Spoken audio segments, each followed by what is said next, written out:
and welcome to healthyhouseplants.com, where we teach you all about gardening in the great indoors. Today, I'm going to share something really exciting with you about growing moonflowers indoors. And this is something that I decided to experiment with this year. And I generally grow them outdoors in the summertime, but I thought, wow, let's go ahead and try growing this indoors. So for people that aren't able to grow anything outdoors, they can actually enjoy the moonflowers, which are so cool. And this shows you, these are the moonflower seeds from Renee's Gardens, and this shows you the this shows you what they look like in a picture. However, you can see here that these were flowers prior, and one was the night before last, and this was last night's. And in this shot, you can actually see them growing. You can see them blooming last night. And I have to tell you that this is the aroma of this flower is amazing. I really wish they'd make perfume out of it, because it is just a really wonderful scent. So if you have an opportunity to grow these, I would definitely try it. And the cool news is all you really need is the seeds and some soil and a really good lighting system. And this is a Gardener Supply lighting system. So what you want is a full spectrum lighting system that simulates daylight, and you want to plant the seeds, which I'm going to show you real quick. I'm going to do that in a second. And you want to keep them moist but not soggy. And I keep these lights on for what I do is about 10 a.m. until 1 a.m., 1 or 2 a.m. So that being said, you want to keep them on for about 14 hours a day. I wasn't sure if these guys were going to bloom with the light still on, because outdoors they start to bloom at dusk. So it's not dark yet, but it's starting to get dark. But what they appear to do is they bloom at dusk even indoors, which is really cool, as you saw a little bit ago. Okay, so what is this? This is another cool thing. So this is a seed pod. So after these guys are done, they're going to create a seed pod like this. After they're done, after the flower falls off, you can let them go to seed, is what it's called. They will create a seed pod. And in here is several moonflower seeds. So you can harvest your own, or you can just get more seeds. And what you do afterwards is you open it up, and you'll see that there's seeds in here. There's 3 seeds. So there's little chambers in there with the seeds. I'm going to go ahead and plant these seeds, because these are what are known as open pollinated seeds.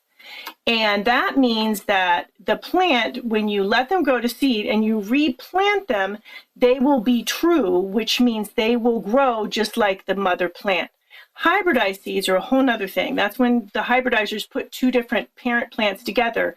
And if you try to plant those seeds, you can get traits of one parent or another. So they don't come true. They don't produce what you had grown prior. Okay, so I've got these seeds. Now, one thing you can do with these seeds, you can soften them up, which can help a little bit with getting them to germinate a little bit faster.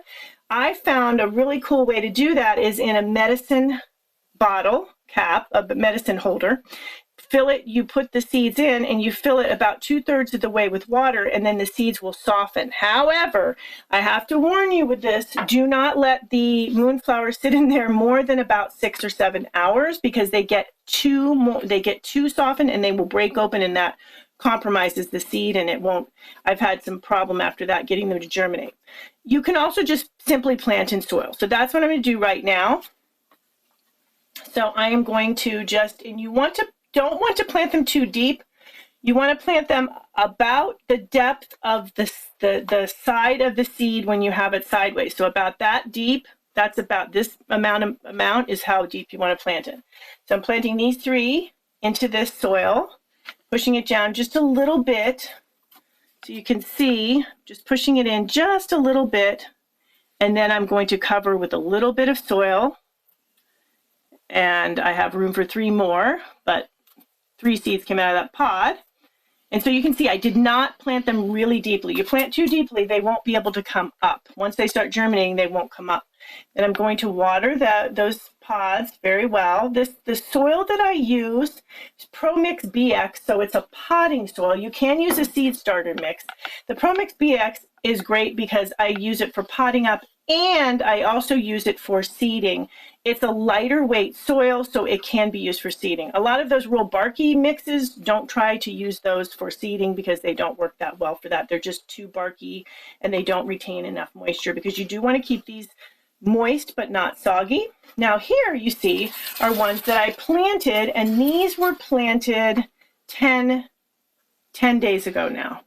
So you can see they came up quickly, they're doing really well, and before long, they're going to be producing like this guy. You can also see that this is growing on the chain that actually allows for the light to go up and down.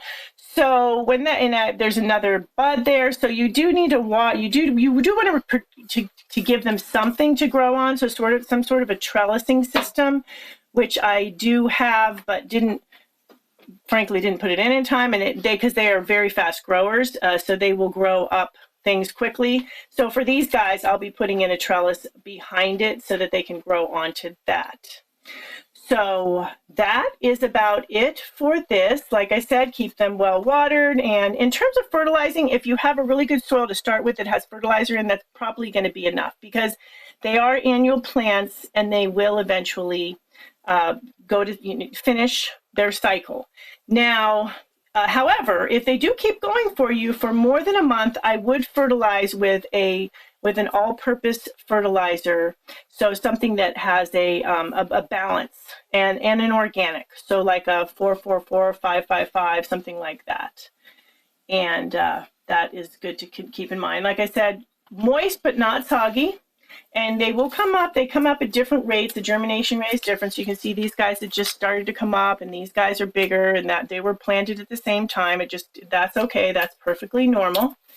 All right. And you can also, if you're in a warm climate, you can grow them outside once you get them started inside. But like I said, I was doing this for my peeps who are out there and can't put things outside, or maybe they even would get too dry when they're out for the day and things like that. So this is a great way to enjoy it. And the even greater thing, like I said, is these flowers are beautiful when they open, and the smell is amazing. So you can perfume your house with their wonderful scent. Well, thank you for stopping by today. I hope you enjoyed this video, which is sponsored by my Amazon affiliate link and my Renee's Garden affiliate link. Please remember to like, comment, subscribe, and share this video.